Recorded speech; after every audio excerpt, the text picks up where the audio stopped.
bepanggih malih kaliyan Ibu Maimunah. Kados pundi pawartosipun anak-anak? Mugi-mugi sami sehat doyo nggih. Wonten ing pepanggihan menika sinau ngenani membaca wacana berhuruf Jawa utawi maos wacana berhuruf Jawa. Indikatoripun inggih menika siswa dapat membaca wacana berhuruf Jawa. Kenging menapa kok sinau aksara Jawa? Nah, wong Jawa minimal kudu ngerti aksara Jawa lan bisa maca aksara Jawa kanggo nglestarikake aksara Jawa lan aksara Jawa ora diakui negara liya.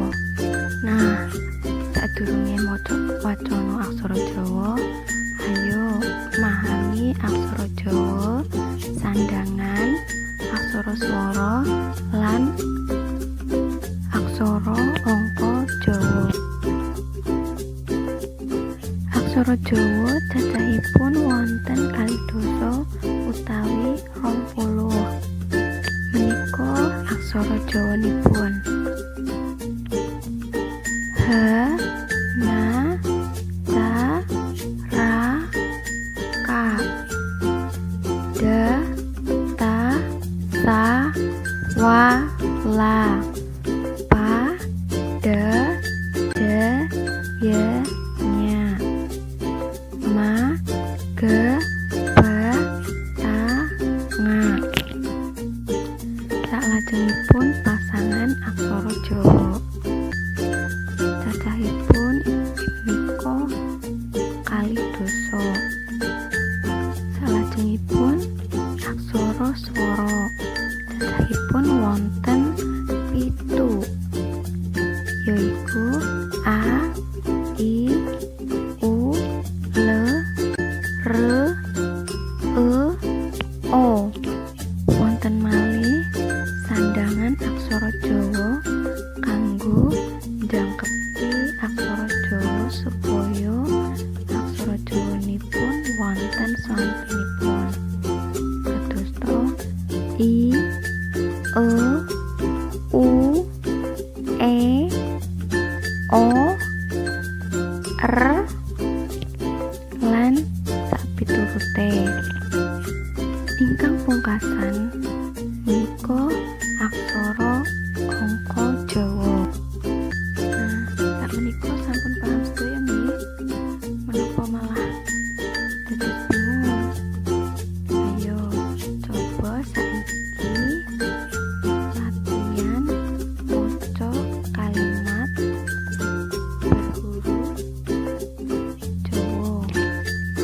Wonten aksara Jawa na kaliyan na, dados diwaos nana.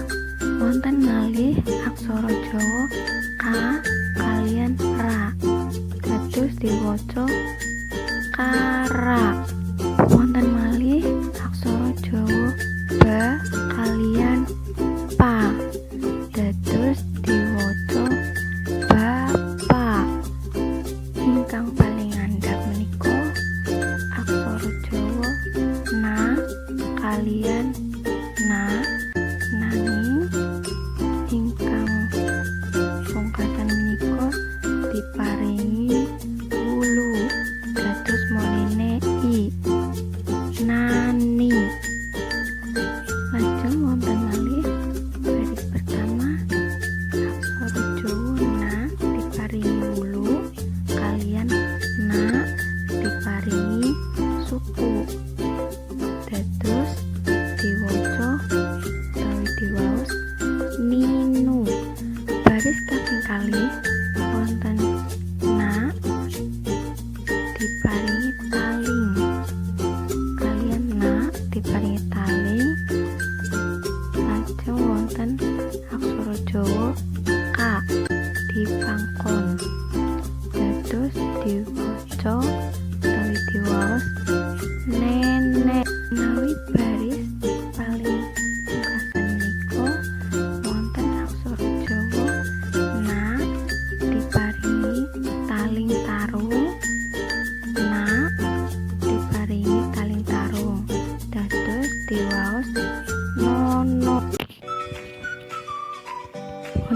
tulis nggih.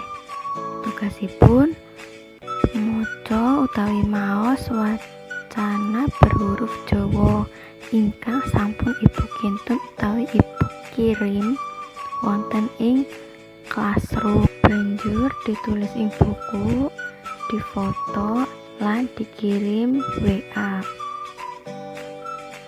Nggih, cekap semanten, matur nuwun. Semangat.